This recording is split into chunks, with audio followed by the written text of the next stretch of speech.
Abasirikare b'ingabo z'u Rwanda bashimwe na Loni mu gihugu cya Centrafrique. Mu gihe ibikorwa byo kubungabunga amahoro bikomeje kuba imwe mu nkingi z'ingenzi z'umutekano ku isi, abasirikare b'u Rwanda bakomeje kwerekana ubunyamwuga n'ubwitange mu bihugu bitandukanye biri muri Repubulika ya Centrafrique. Kuri wa 18 Kamena 2026, abasirikare b'u Rwanda bari mu butumwa bw'umuryango w'abibumbye wo kubungabunga amahoro muri Repubulika ya Centrafrique uzwi nka MINUSCA bahawe imidari y'ishimwe ya Loni mu muhango wabereye mu kigo cya gisirikare cya Sokateri Mpoko giherereye i Bangui mu murwa mukuru w'iki gihugu. Iyi midari yahawe abagize batayo ya mbere y'ingabo z'u Rwanda zikorera muri Centrafrique izwi nka Rwanda Bat 1. Bahawe ishimwe kubera uruhare rukomeye bagize mu kurinda abaturage, gufasha ibikorwa by'ubutabazi no gutanga umusanzu mu kugarura ituze n'umutekano mu duce twari twibasiwe n'imvururu muri iki gihugu.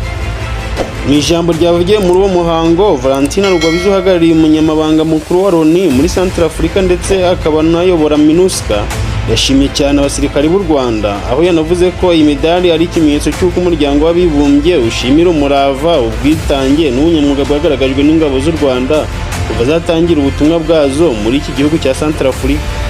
Mw'iri jambo kandi, Valentina Rugwabiza yagaragaje ko uruhare rw'aba basirikare rwabaye ingenzi cyane mu gihe cy'amatora n'ikorwa ry'imiyoboro ishingiye kuri demokarasi muri Centrafrique. Aha yagize ati, ingabo z'u Rwanda zagize uruhare rukomeye mu bikorwa byo kurinda abaturage no gutanga umutekano mu gihe cy'amatora ndetse no mu bikorwa byo kwiyamamaza. Zafashije abaturage gutora mu mahoro no gukoresha uburenganzira bwabo bwa demokarasi nta nkomyi.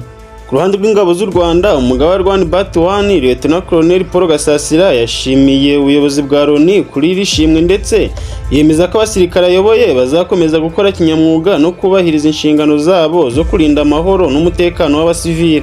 U Rwanda rumaze imyaka myinshi uri mu bihugu bitanga umubare munini w'abasirikare n'abapolisi mu butumwa bwo kubungabunga amahoro bwa Loni. Kuri ubu abasirikare n'abapolisi b'abanyarwanda bakorera mu bihugu bitandukanye birimo Centrafrique, Sudani y'Epfo ndetse n'ahandi hatandukanye ku isi.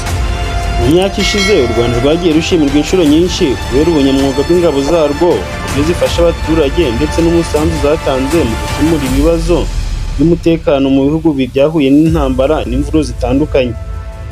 Abasenguzi bavuga ko iri shimwe ryahawe ingabo z'u Rwanda rikomeza kugaragaza icyizere amahanga afitiye u Rwanda mu bikorwa byo kubungabunga amahoro no kurinda abasivili mu bice birimo umutekano muke n'imvururu zitandukanye.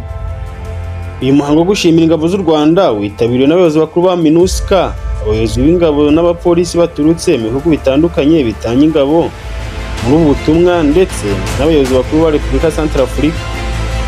Iri shimwe rikaba ishema rikomeye ku Rwanda no ku ngabo zarwo, bikomeje kwerekana isura nziza y'igihugu ku rwego mpuzamahanga binyuze mu bikorwa byazo byo kubungabunga amahoro n'ituze mu basivili. Nimba ukunda ibikorwa by'ingabo z'u Rwanda, ntugidashize imitima muri comment. Kandi nimba wakunze iyi video, wadushyigikira uyihereza like, uyikora share ndetse ukanakanda subscribe kugira ngo tudacikwa mu biganiro byacu by'ubutaha.